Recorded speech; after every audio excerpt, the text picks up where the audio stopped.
The 1990s were a fever dream for lovers of the horror genre. Often described as a hit-or-miss era, we saw some minimal yet iconic movies and characters engage an incredibly popular following. The 90s meandered into new genres of psychological and experimental thriller compared to the popular gore that we were used to. While Sleepy Hollow and The Sixth Sense achieved box office magic, we'll dwell on the 90s slashers that were underrated but certainly not underappreciated. So, without further ado, let's get our hands bloody as we explore the most underrated 90s slashers you've never seen. Before we get into our explanation, we do have a very small request. If you like our content, please support us by subscribing to the channel. This is a small click for you, but for us, it means a lot. Thank you. Let's begin.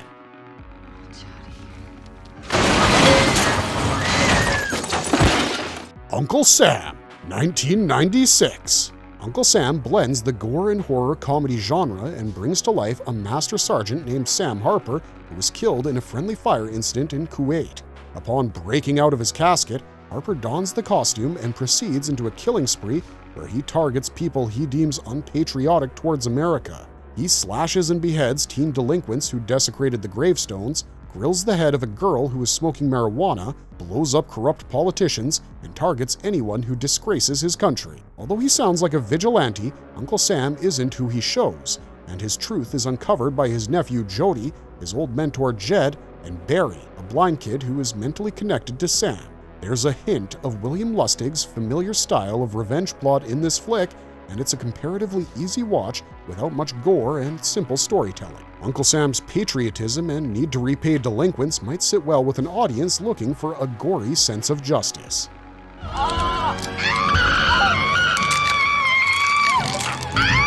The Dentist, 1996. In this horror flick that explores the themes of infidelity and human paranoia, Corbin Burnson plays a dentist, Dr. Alan Feinstone, plagued by obsessive-compulsive disorder and a cheating wife. Her infidelity sparks a row of hallucinations in Alan's mind, and he goes on a murderous venture, shooting a dog, stabbing his wife's lover, choking one of his assistants, and injecting another with a needle full of air to her jugular vein. The film takes on graphic scenes with bloodied gums, forcibly removed broken teeth, cut-out tongues, and, on a lighter note, jungle-themed and opera-themed dental rooms. Brian Yuzna's filmmaking has amassed a fan following as his style is a blend of body horror, surrealism, and satire. Like his other movies that are satirical horrors about human society, which also perfectly use CGI to enchant viewers for a detailed, gory sci-fi horror adventure, The Dentist is a must-watch for people intrigued with slashers that are more than arms and heads being ripped apart.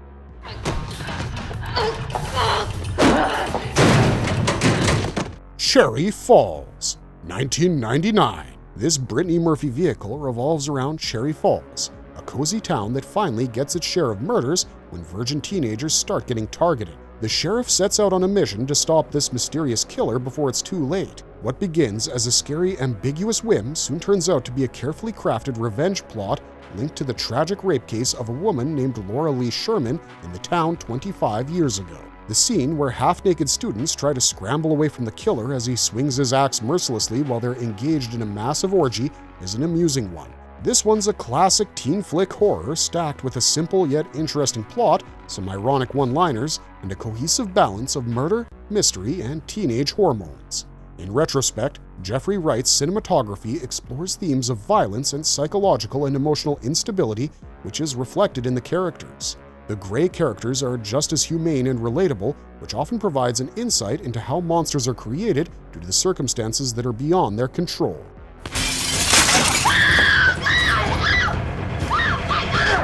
Lover's Lane, 1999. Lover's Lane, or I'm Still Waiting for You, is another underrated plot that brews a bloody story of a mentally deranged man stalking young couples and murdering them. The movie is based on the chilling urban legend of the Hook Man, or the Hook, who surprisingly has a hook for a hand and haunts young couples. Ray Hennessy, a dangerous man, has already killed a couple and is soon caught and incarcerated in a state institution for the criminally deranged. 13 years later, the Hook escapes from prison and starts hunting down the children of his previous victims. A game of cat and mouse ensues when Hook's psychiatrist, Jack Greffer, the town sheriff, Tom Anderson, and one of his previous victims' children and their friends find themselves being hunted down one by a mysterious murderer hungry for blood. As the movie progresses, new mysteries add to a more sinister picture. Like many B-grade horror flicks, Lover's Lane is your average go-to choice if you're looking for an easy ride to Suspense Town with periodic stops for minimal gore scenes and a simple story that takes the tiniest amount of space in your brain to figure out. They all fall down. Strangeland, 1998.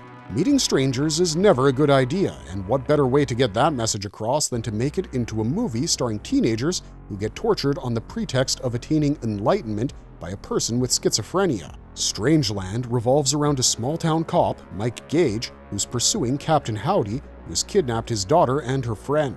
What starts as a desperate attempt to save his daughter uncovers a sinister and intriguing practice of body modification, piercings, and torture. Lots and lots of it. The rebirth of Captain Howdy reveals how society works in chaotic ways to seek what it deems as justice. Dee Snider's performance is creepy, and if the thought of tiny hooks piercing your chest makes you squeamish, then this movie isn't your best choice. This underrated gem takes a different approach to the slasher genre, bringing a more complex and experimental twist to horror. The movie also introduces the emerging lifestyle of the modern primitive subculture, which blends new culture and horror into a thrilling venture. It has the right amount of tension and suspense, not just bloody bodies, but also a realistic take on the cons of stranger danger.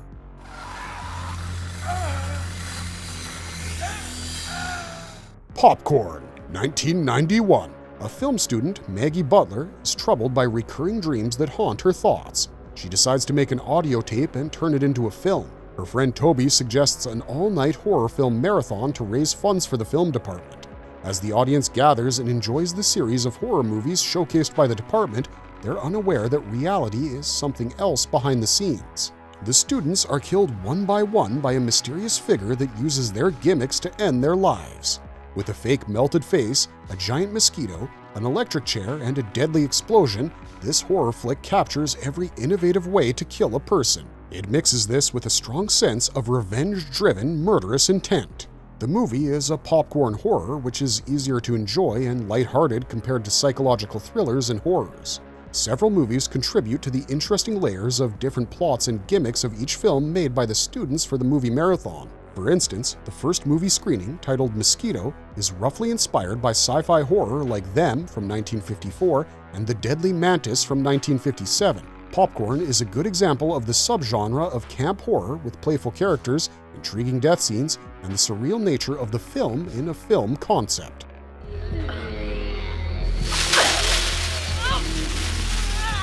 Silent Night, Deadly Night 4, Initiation, 1990. Set in the same timeline as the previous 3 installments, the plot covers the macabre experience of a journalist and her encounter with a coven of Lilith worshippers and a character from the earlier films. Kim Levitt grabs the opportunity to investigate a suicide case of a woman who jumped to her death while burning. Her mysterious motive compels Levitt to investigate the crime scene, and she soon encounters a compassionate woman who charms her way into Levitt's life. Levitt's growing connection with Fema, the kind woman, and her friends will quickly turn out to be a bad decision as she finds herself trapped under their control, forced to kidnap her boyfriend's brother for a long-awaited sacrifice. Taking a different approach, this slasher is more psychologically jarring and deals with witchcraft and the occult. With R-rated scenes displaying sexual violence and a giant larva under the protagonist's skin, this movie will surely make your skin crawl. Clint Howard's character Ricky leaves an impactful presence with his simpleton expressions. It's a blend of creepy portrayal and passive aggression. It was no surprise that the movie was released in the UK under an alternative title, Bugs, considering the film was infested with various crawlers throughout different scenes. Once again, Brian Usna hits a bullseye with an eerie concept, including less gore and more hair-raising horror. The fear of the supernatural and belief in otherworldly entities makes this an entertaining piece.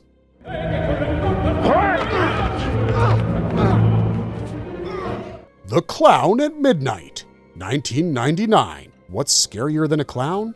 A killer clown. Gene Pellerin's 1999 horror flick integrates a tragic tale of unrequited love and a clown's bloodlust for revenge. Kate discovers she's the daughter of the murdered opera singer Lorraine, and despite her disturbing nightmares, she tries to help restore the opera house where her mother was killed. But she doesn't know that she, along with her best friend Monica, their teacher, and 5 other students, will soon be running for their lives from a killer clown on the loose inside this decrepit old building. A series of grotesque killings begins with the first victim being Miss Gibby, Kate's teacher. The movie continues following the deaths of the other students as they're subjected to strangulation, electrocution, impalement, and decapitation.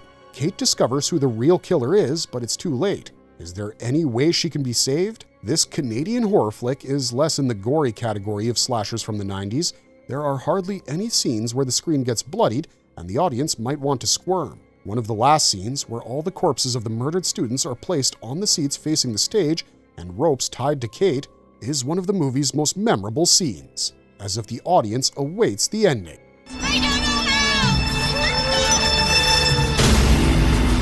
Mirror, Mirror, 1990. Rainbow Harvest stars as introverted goth Megan Gordon, who has recently moved with her widowed mother to a new house. A mysterious ancient mirror nestled in one corner of Megan's room soon turns out to be a malevolent entity that feeds off of Megan's negative emotions.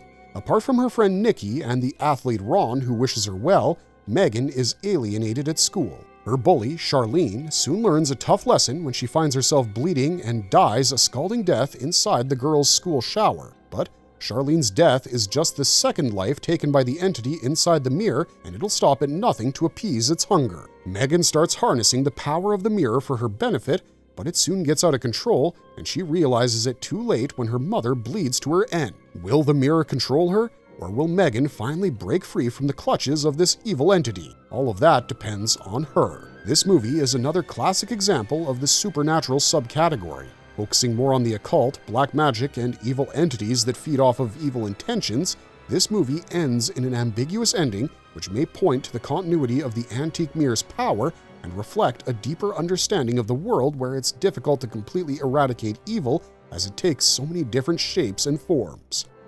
Officer Killer, 1997. Carol Kane's portrayal of a meek Doreen Douglas who turned into a manic office killer is the perfect example of the saying, even a worm will turn. Belittled and bullied magazine editor Doreen goes on a killing spree when she accidentally electrocutes her colleague. The accident pushes her buttons the right way as she plucks off her colleagues one at a time, murdering and stashing their corpses in the basement. The cinematography comprises angle shots that may look unbalanced, and the scenes may not be as gory and bloody as expected. However, this indie film redeems itself through Kane's eerie expressions and the wacky yet relatable plot. At a time when the world is embroiled in the AI versus human conflict, the plot also showcases a similar concept where newer technology seeks to replace human office workers, and it also displays varied emotions of anxiety, paranoia, and jealousy. Marvelous verdict! And with that, we've come to the end of our list of the most underrated 90s slashers you've never seen. The 1990s saw a varied range of experimental and classic slashers that haunted the dreams of many. From monstrous killing sprees to weird, mind-boggling tales of the human psyche to mysterious entities created from evil chants and manifestations, we hope this list provided some recommendations for your next horror movie night. And, as always, if you liked our content, don't forget to leave a like and subscribe to us if you haven't already. Otherwise, thanks for watching, stay safe out there, and have a marvelous day.